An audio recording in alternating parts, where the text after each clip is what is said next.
Aproveitando essa questão de atualização de protocolo, um ator que é super importante nessa jornada aí de atualização de protocolo, além do paciente, né, que traz a sua experiência e sua necessidade, de fato são as sociedades médicas, né? Então, aproveito esse gancho para apresentar a doutora Cláudia Costa, que é coordenadora da Comissão Científica de DPOC da Sociedade Brasileira de Pneumologia e Fisiologia, que tem atuado, inclusive, ativamente aí, não só na redação de diretrizes, né, nacionais para a asma, e para a DPOC também, mas também tem atuado ativamente no processo de avaliação de tecnologia da Conitec do Ministério da Saúde. Doutora Cláudia, primeiramente, muito obrigada pela participação e a palavra é sua. A senhora está mutada, precisa abrir o microfone.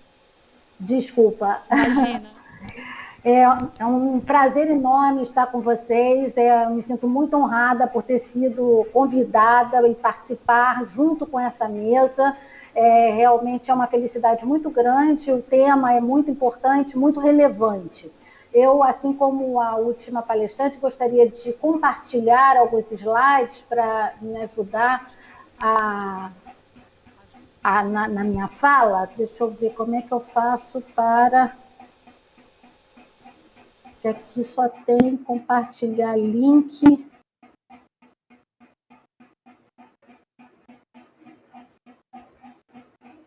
Espera aí.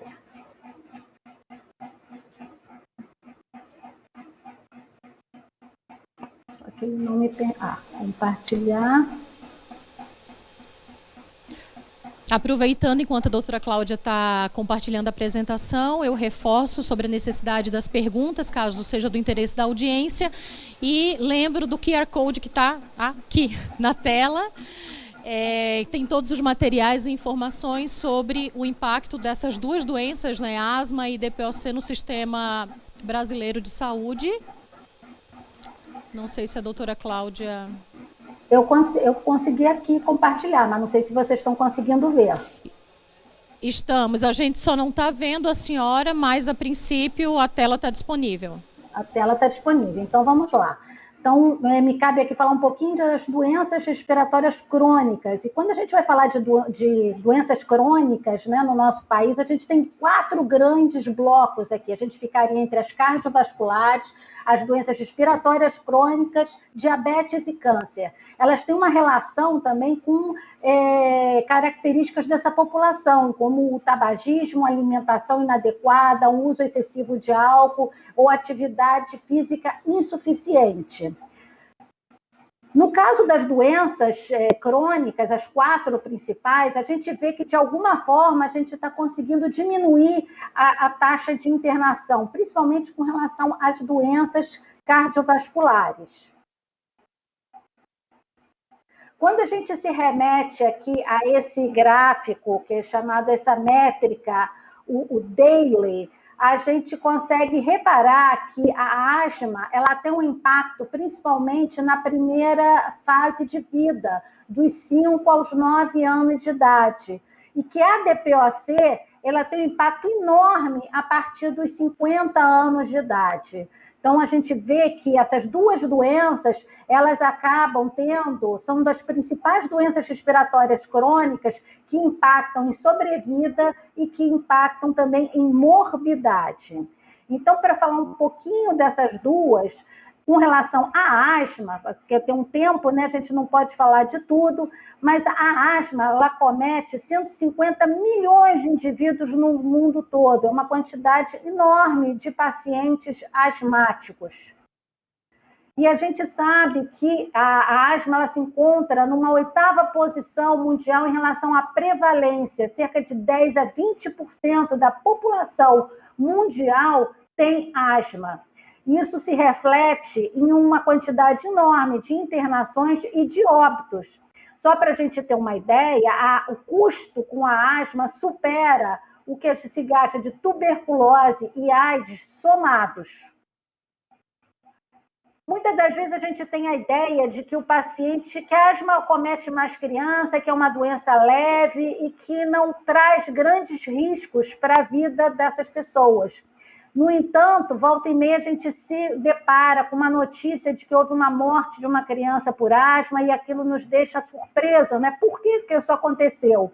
Mas quando a gente vai ver em números, a gente vê que pacientes que morreram por asma, eles já tinham asma aguda, já tinham uma asma que tinha sido quase fatal, e então isso é importante, essas pessoas já tinham sintomas. E o principal gatilho para que ocorra essa exacerbação, que pode ser fatal, é a pobre adesão ao tratamento.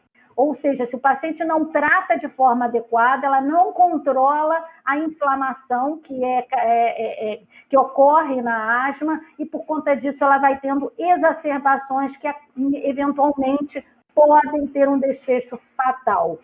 O primeiro tratamento da asma, por anos, tem sido apenas a bombinha, a broncodilatação dessa broncoconstrição. No entanto, hoje em dia, a gente já sabe que a asma é uma doença inflamatória. Ela precisa de um tratamento à base de corticoide.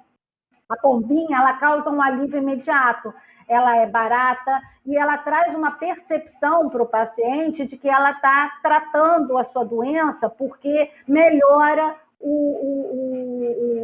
a dispneia, o sintoma principal, né? A falta de ar. No entanto, ela não está tratando a causa básica da asma, que é a inflamação. Por conta disso, o principal documento internacional que trata da asma, que é a GINA, ela tirou a bombinha, o broncodilatador de curta duração, como um tratamento mesmo para os pacientes leves, ou seja, todo paciente deve iniciar com o tratamento correto para a inflamação, que é o corticoide. Então, quando a gente vai ver esse documento aqui, que é o documento que retrata o tratamento, todas as etapas de tratamento da asma, a gente verifica que o corticoide inalatório entra em todas as etapas. Esse CI aí que vocês estão vendo, começa lá na etapa 1, depois está na etapa 2, 3, 4 e 5. Ou seja,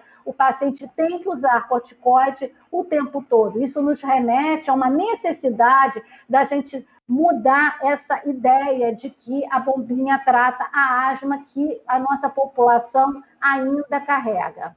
Falando agora de DPOC, que é a doença que assim, tem maior prevalência e que mais, a gente viu naquele gráfico, que mais impacta todas as doenças respiratórias é por conta de DPOC, nós vemos que 3 milhões de pessoas morrem anualmente por DPOC. Se a gente for lembrar, isso é o que matou de Covid no mundo. Isso todo ano morre essa mesma quantidade de pacientes por DPOC, ou seja, uma doença altamente impactante em termos de mortalidade mundial e, obviamente, que esse cenário ele se replica no nosso país, até mais do que em outros países. Se a gente for ver a prevalência da DPOC no mundo, aí cerca de 12% da população tem DPOC. No entanto, essa prevalência é um pouco mais alta no Brasil, em torno de 17%. E por que isso ocorre? Por que ela é maior no Brasil do que em outros países? Porque aqui a gente ainda tem cenários como o dessa senhora aqui, cozinhando em fogão de lenha, que também é um ambiente que favorece as doenças respiratórias, inclusive a DPOC. Então, embora o tabagismo permaneça como a principal causa de desenvolvimento de DPOC, nós temos uma série de outras causas que também impactam nessa prevalência. E quando a gente vai ver, então, dados do Vigitel atuais, que são os últimos agora que foram recolhidos de 2019, nós vemos que o percentual de homens que fumam nessas grandes cidades continua alto, né? Sendo mais alta aqui no Rio Branco, mas também Distrito Federal, São Paulo, Florianópolis, Rio de Janeiro, Belo Horizonte, ou seja, grandes capitais com percentual grande de homens fumantes e também de mulheres, né? Porto Alegre é a mais democrática, o percentual de mulheres é de 14% e de homens 15%. As mulheres fumam quase a mesma coisa que os homens, mas esse não é algo que a gente fale com felicidade, né? percentual está alto, a gente precisa diminuir o percentual de pacientes, de pessoas que fumam. O fumo está relacionado com DPOC e o diagnóstico do DPOC ocorre tardiamente. A gente vê que 50% dos pacientes, quando chegam ao diagnóstico, já estão numa fase mais avançada da doença. Menos de 20% chegam numa fase de GOLD 1, que a gente chama, que é uma fase mais inicial.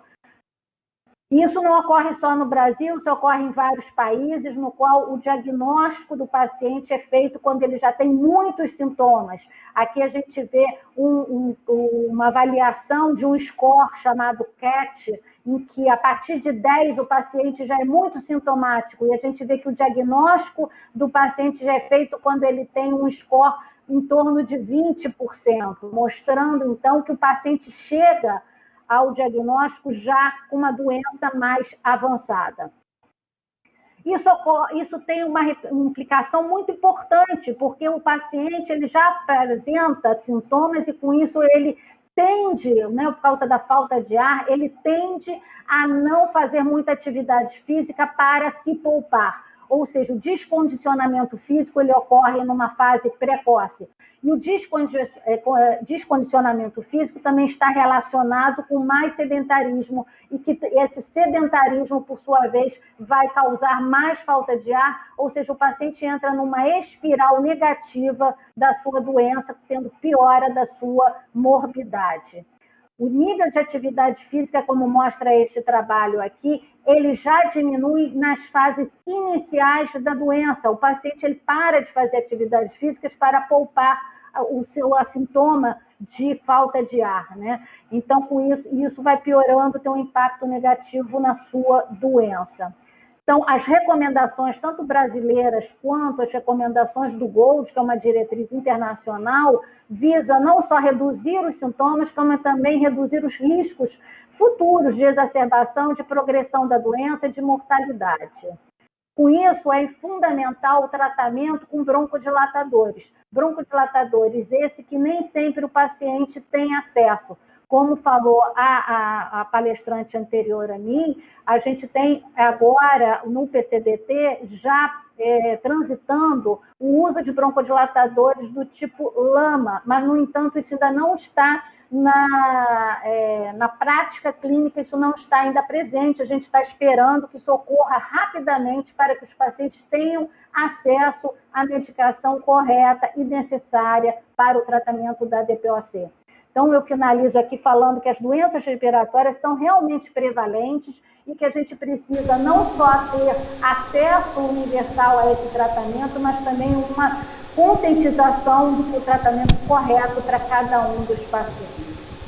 Então, finalizo aqui o compartilhamento e me coloco totalmente à disposição para as perguntas, para comentários que se façam. E, enfim, mais uma vez agradecer a todos por essa oportunidade.